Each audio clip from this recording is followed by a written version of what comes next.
Bonjour les filles, c'est Evalia, j'espère que vous allez bien. Moi je vais très bien, toujours en forme et aujourd'hui on va parler d'un petit sujet spécial, une vidéo qui change un peu d'habitude mais qui reste tout de même dans le sujet de la self-care. Pendant des mois, voire presque une année, j'ai essayé d'arrêter de consommer du sucre mais j'ai toujours échoué jusqu'à ce qu'un diagnostic tombe et je vais t'en parler dans cette vidéo. Je tiens à préciser déjà dès le début de la vidéo qu'à chaque fois que je vais parler de sucre, sel et graisse, je vais évidemment parler de ceux qui sont transformés. Le sel raffiné, le sucre raffiné et les graisses saturées. Je ne parle en aucun cas de toutes ces substances naturelles, le sucre des fruits, le sel naturellement présent dans les viandes, etc.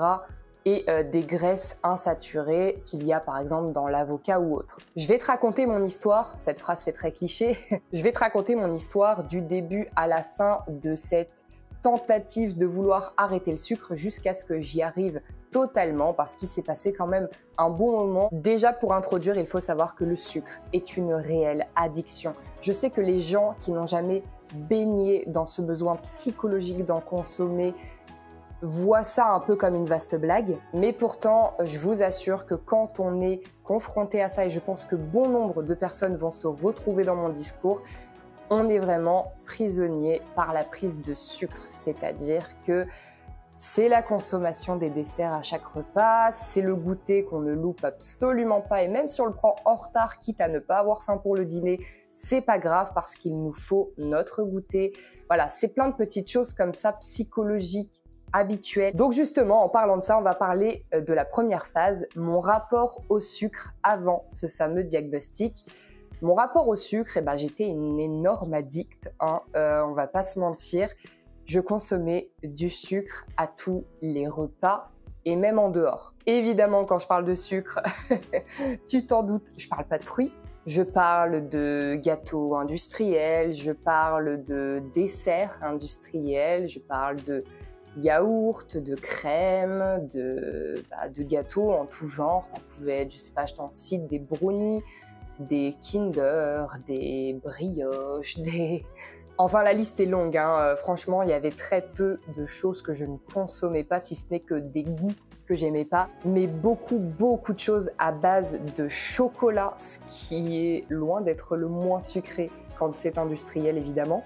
Donc une grosse addict qui ne pouvait pas se passer de dessert. En fait, j'ai vraiment passé toute ma vie depuis petite à être habituée à consommer un dessert et un goûter.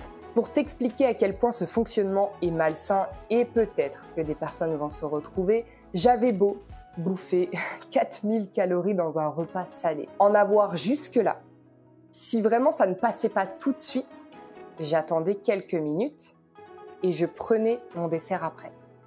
Si j'étais gavée, mais que je pouvais encore engloutir quelque chose, je ne manquais jamais de prendre mon dessert. On est vraiment sur une addiction, on est vraiment sur un comportement qui n'est pas normal. On se dit, c'est le petit plaisir, Et en fait, pour moi, c'était même encore plus malsain parce que dans mon esprit, et je le disais même oralement, un dessert clôture un repas.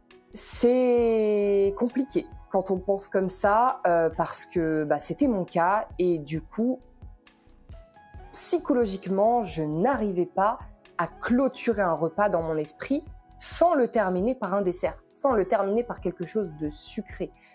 Et même si je n'avais pas faim, c'est-à-dire que le entrée plat dessert, quand c'est équilibré, c'est quelque chose qui vient te rassasier dans son ensemble normalement. Si un repas salé suffit à lui seul à te rassasier, tu n'es pas du tout obligé de prendre un dessert.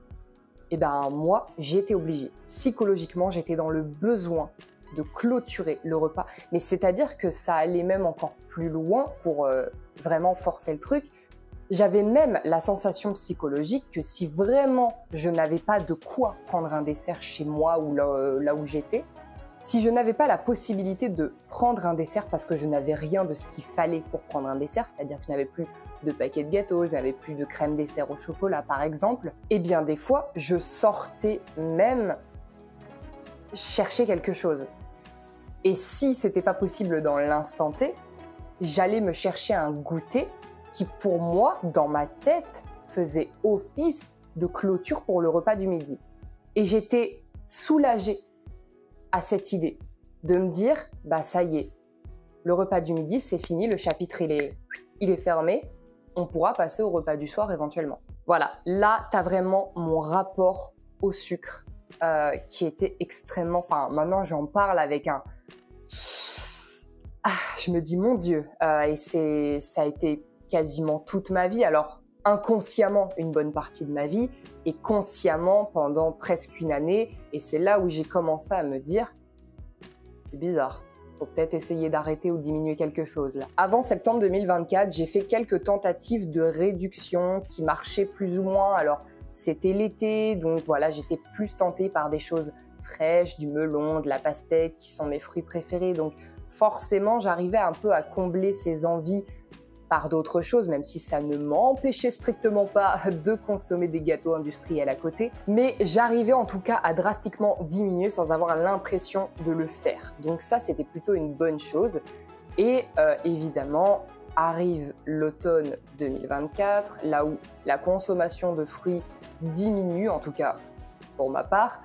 Et du coup, bah forcément, je reprends ces habitudes de consommation à outrance. Et vu que j'ai déjà commencé à y réfléchir au préalable, de me dire que c'était pas normal ce besoin de clôturer par du sucré pour avoir l'impression que le repas est terminé même 3 heures plus tard, je me suis dit il y a vraiment un truc qui va pas, il faudrait que je tente de diminuer ou alors de remplacer. J'avais vraiment pas dans cette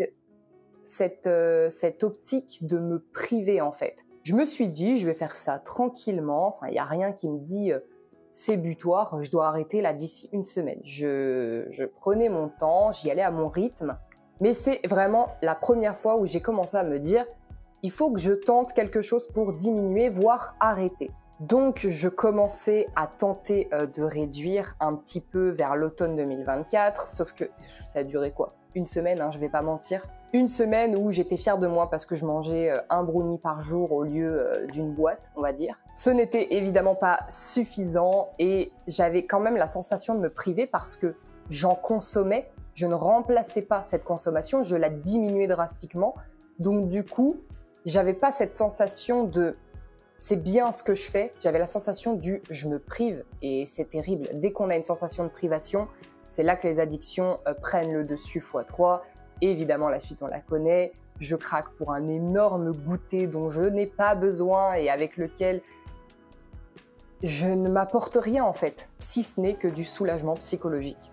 À ce moment-là, j'ai senti que arrêter le sucre allait être beaucoup plus dur que ce que je pensais et j'ai réalisé à quel point j'étais accro au sucre. Alors, je le disais évidemment en rigolant, j'en parlais sous forme de blague, mais je me rendais compte qu'au fond de moi, c'était pas une blague et que j'étais réellement accro et que je pouvais pas juste arrêter comme ça.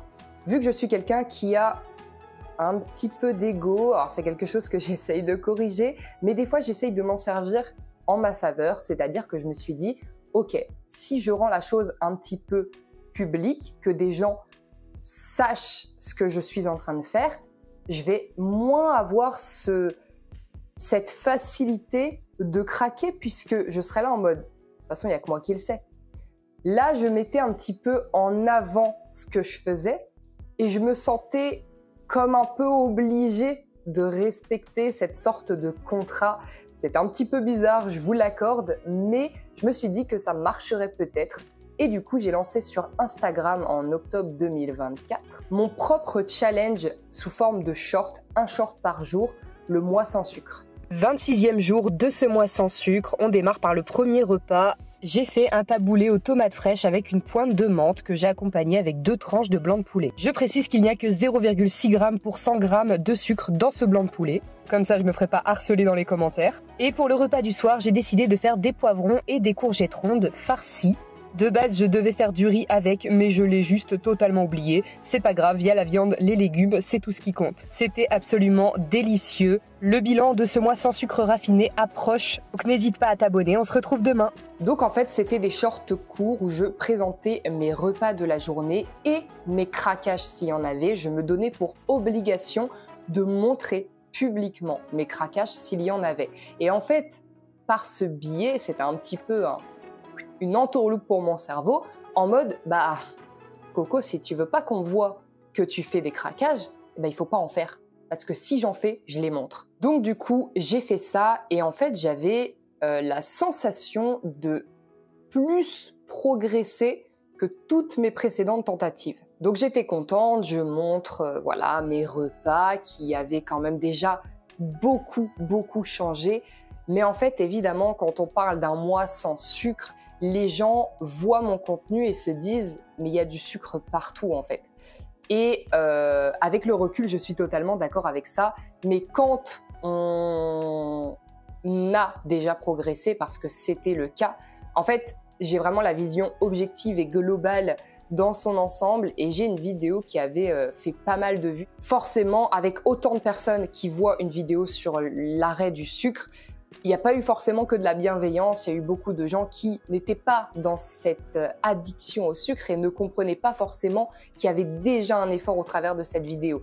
Par exemple, pour moi, consommer du muesli au chocolat noir, c'était déjà le must et évidemment qu'il y a un pourcentage de sucre dans ce genre d'aliments. Mais on est très loin des 3 paquets de gâteaux que je m'enfilais par jour avant qui, eux, pour le coup, étaient à 50% du sucre. Ah, et il faut savoir que j'étais aussi une grosse consommatrice de canettes énergisantes. Monster, Red Bull, j'en consommais énormément, j'en consommais beaucoup par semaine.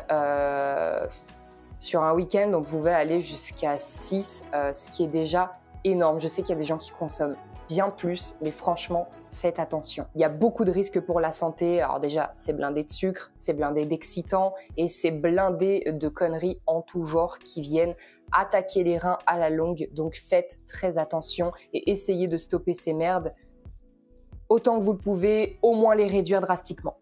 Après ce mois sans sucre, du coup, entre octobre et novembre, j'ai pas mal tenu ce ralentissement de la cadence. Mais spoiler alerte, ça n'a strictement pas tenu. Je sais même plus quand est-ce que j'ai recraqué puisque je l'ai fait totalement inconsciemment vu que je consommais toujours du sucre par-ci, par-là. Le sucre appelle le sucre. C'est une réelle addiction, encore une fois.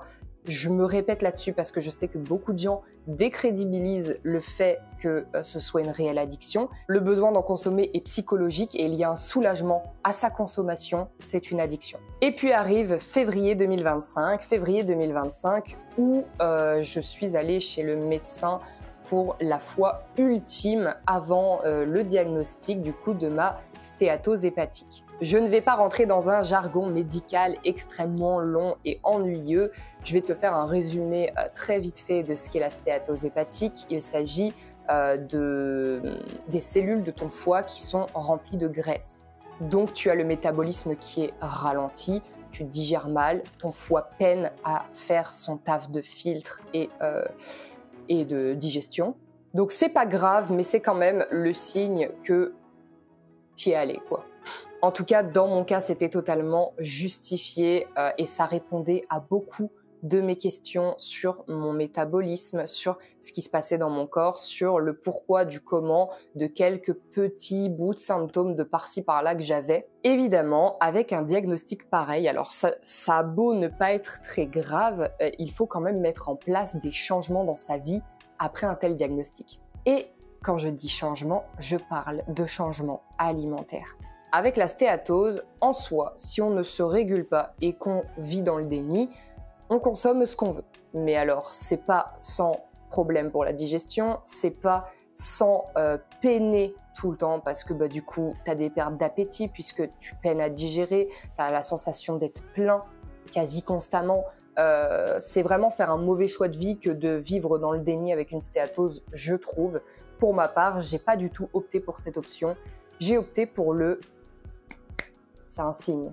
J'ai voulu arrêter le sucre pendant tellement de temps maintenant, avec le recul, ça faisait déjà la moitié d'un an que j'essayais. Et je me rendais compte à quel point c'était difficile. Et là, j'avais une présentation médicale qui me disait là, on vous y invite à le faire et à vous y tenir en fait. Alors, il faut savoir que la stéatose concerne surtout tout ce qui est graisse raffinée, saturée, etc. Mais que le sucre raffiné vient rendre la tâche du foie plus compliquée, tout comme le sel raffiné. En fait, les aliments transformés sont un problème quand on a ce souci. En fait, les aliments transformés, ultra transformés et bourrés de conneries qu'on n'est pas censé consommer sont un frein total au travail du foie et du coup, pas une bonne chose à faire. Et là, c'est drastique. Du jour au lendemain, je me dis, tout doit changer.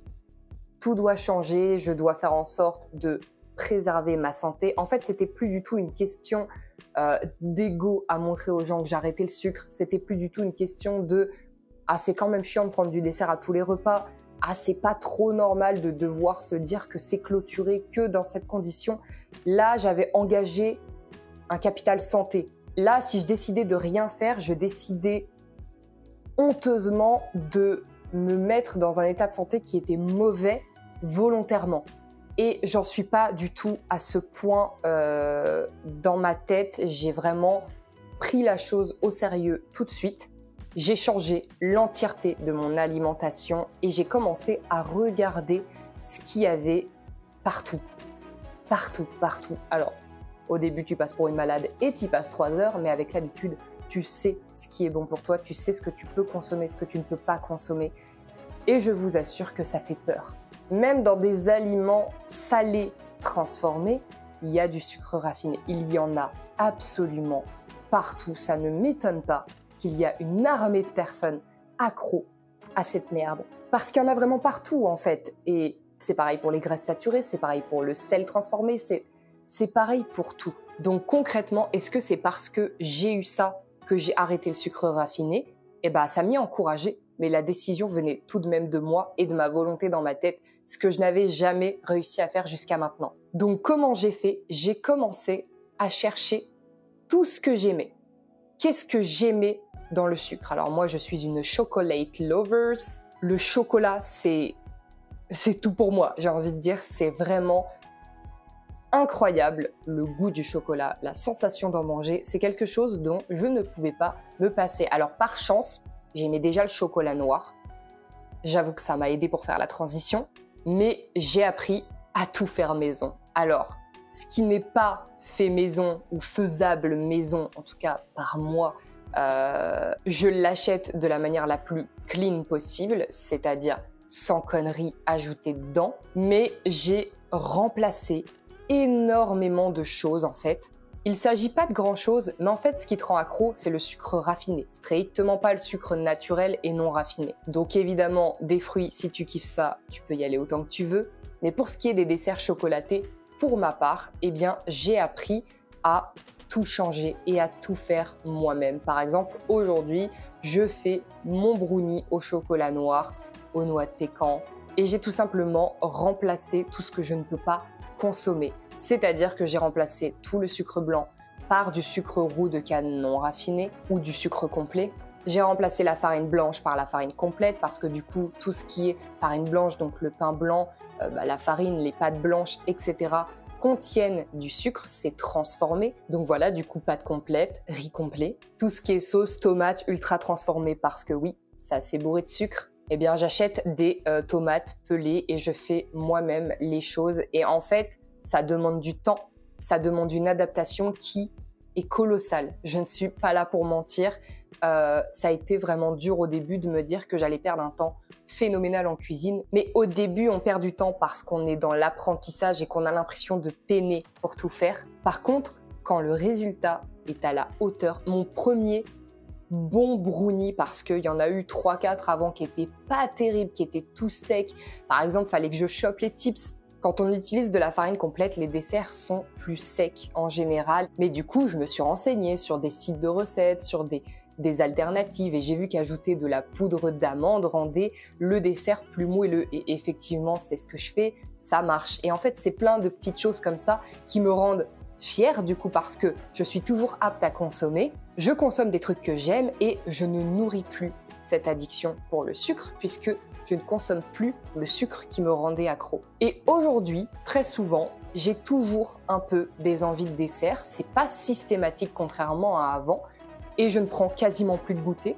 Mais du coup, quand j'ai envie d'un dessert, eh ben, je veille à toujours avoir des fruits dans mon frigo. Si c'est pas le cas, je veille à faire un gâteau pour avoir de quoi manger sain. Et si j'ai ni l'un ni l'autre, eh bien, je prends sur moi et je prends pas de dessert. Je pense que pour toute personne addicte au sucre, le mieux, c'est de trouver qu'est-ce qui peut remplacer. Parce que c'est trop dur au début pour nos petites têtes d'accro de se dire « j'arrête tout ». Même quand on a un souci médical de diagnostiquer, c'est trop violent. Il n'y a pas de transition, on prive notre corps, on a vraiment cette sensation de privation. Alors que là, faire les choses comme je suis en train de les faire actuellement, c'est-à-dire un remplacement progressif, se dire bah là j'ai une pastèque dans mon frigo, du coup ça part sur des petites tranches de pastèque, je kiffe ça. Quand j'ai des fraises, je peux même faire également une tarte aux fraises, enfin varier les plaisirs aussi de la consommation du sucre naturel. Pas avoir la sensation de dire bon bah je sais faire un gâteau au chocolat sain et je ne mange que ça, parce qu'on va avoir la sensation de ce remplacement, mais ça va être trop conscient. On va se dire, bon bah forcément j'ai remplacé ça par ça, bah je suis obligé de consommer ça. Alors que pas du tout, le plaisir peut être partout, il peut être varié et il peut être sain. Et pour clôturer en dernière phase, je vais te parler des bénéfices que j'ai constatés suite à cet arrêt du sucre. Pas du tout pour agir comme une carotte et un bâton pour te dire bah si tu fais ça, tu auras ça, mais c'est quand même intéressant de savoir ce qu'on y gagne, même si stopper une addiction malsaine pour nous, c'est que du bonus dans tous les cas. Il y a quand même des bénéfices derrière qui sont pas négligeables. Sache que si tu stagnes au niveau poids, que tu n'arrives pas à perdre, il y a de grandes chances que ce soit ça. J'ai stagné à un poids de 65 kg pendant... Ça a été un petit peu le poids de ma vie, j'ai envie de dire, puisque voilà, sortie d'adolescence, bon bah j'ai pris du poids, j'avais eu des soucis médicaux, etc. J'étais montée à plus de 70 kg. Mais après, quand je me suis restabilisée suite à ces problèmes-là, j'ai toujours plus ou moins fait entre 63 et 67 kilos. C'est un poids qui ne bougeait pas. Alors, j'ai eu la prise de la pilule aussi, mais mon alimentation a été la même pendant toutes ces années et sans aucune remise en question, sans aucun changement, sans aucun... Voilà, il n'y avait pas de... Ça ne changeait pas. Eh bien, comme par magie, on va dire ça comme ça, à partir de février, le poids s'est mis à tomber tout seul. Parce que oui, quand vous entendez la phrase que vous en avez ras le cul d'entendre, que l'alimentation c'est 80% du taf, je suis désolée, mais c'est totalement vrai. Sans ajout d'exercice physique, sans rien faire d'autre que de manger correctement. Et quand je dis correctement, j'ai pas arrêté de manger du chocolat, comme je vous l'ai expliqué, j'ai vraiment changé les ingrédients et je mange quasiment plus transformé. Donc en fait, on est vraiment sur un arrêt du sel et du sucre raffiné et un arrêt des graisses saturées. Je mange toujours gras, hein. Je mange de l'huile d'olive, je mange des avocats, je mange des viandes rouges riches, je mange des poissons gras, mais à la différence, tout ça c'est du bon gras. D'ailleurs, ça me fait penser, si tu veux des idées de snacks rapides et sains, je peux te partager mon bagel saumon épinard. C'est le truc le plus rapide à faire, sans aucune cuisson, sans rien du tout, et ultra sain. Et qu'est-ce que c'est bon et ça cale. Donc dis-moi dans les commentaires si ça t'intéresse cette petite recette de bagel. Tu vas voir, tu vas goûter, tu vas kiffer. Mais du coup, depuis mars, en fait, je n'ai fait que fondre physiquement. J'ai perdu pas mal de masse, c'est-à-dire que pour celles qui sont abonnées sur YouTube, elles le savent. Il y a déjà 2 hauls sur le sujet, mais j'ai dû refaire toute ma garde-robe. Je suis passée d'un M, L, selon les vêtements, les tailles, etc., à un SXS. Et je ne me suis strictement pas butée au sport. J'ai la même activité physique, le même travail. En fait, rien dans ma vie autre que l'alimentation n'a changé. Il n'y a eu que ça. En deuxième bénéfice, j'ai constaté une amélioration de ma capacité physique. Alors, je vais essayer de décrire ça facilement, mais c'est pas très évident. En gros, avant, quand je courais, j'avais l'impression de subir mon corps, de devoir le trimballer et que c'était extrêmement dur. Je galérais à courir, je courais extrêmement peu. J'ai retenté de courir en avril, donc 2 mois après ce changement d'alimentation. Les premières fois ont été dures, mais c'était pas du tout la même peine, la même souffrance, la même galère à soulever mon corps. Je tenais peu de temps, j'ai peu de souffle parce que je suis asthmatique. Mais au-delà de ça, la peine physique avait tellement diminué à tel point que je me suis dit je veux voir si je peux faire mieux. Et du coup, je recourais par-ci par-là. J'ai même fait une course d'obstacles de 6 km avec une amie au mois de mai, alors que j'avais pas du tout d'entraînement derrière. Je m'entraînais pas, enfin j'étais pas là à courir 2 fois par semaine pour voilà, faire ce truc-là. J'ai recouru, je me rappelle, j'ai pas couru un long moment avant cette course. Je me suis dit 2 jours avant, je vais tenter, voir si j'arrive toujours à courir quand même. Et au final, j'ai pas couru beaucoup, je me suis dit, oula, les 6 km, ça va être compliqué. Mais en fait, c'était incroyable, ça s'est super bien passé. J'arrivais à puiser dans des réserves que je n'avais strictement pas avant. Je suis plus apte à l'effort physique. Et troisième bienfait dont je veux te parler forcément en tant que personne qui a vaincu une addiction, tu te sens fier, tu te sens stable émotionnellement, tu te sens en contrôle. Parce que les crises liées à l'addiction te font perdre confiance dans le sens où tu sens que tu peux perdre le contrôle et souvent tu le perds. Et du coup, tu as ce sentiment de frustration qui fait que tu n'es pas fier de toi parce que tu as perdu le contrôle. Mais ce sentiment, quand on est sous l'emprise de l'addiction, est totalement normal et je tiens à préciser que vous êtes fort et que vous allez y arriver.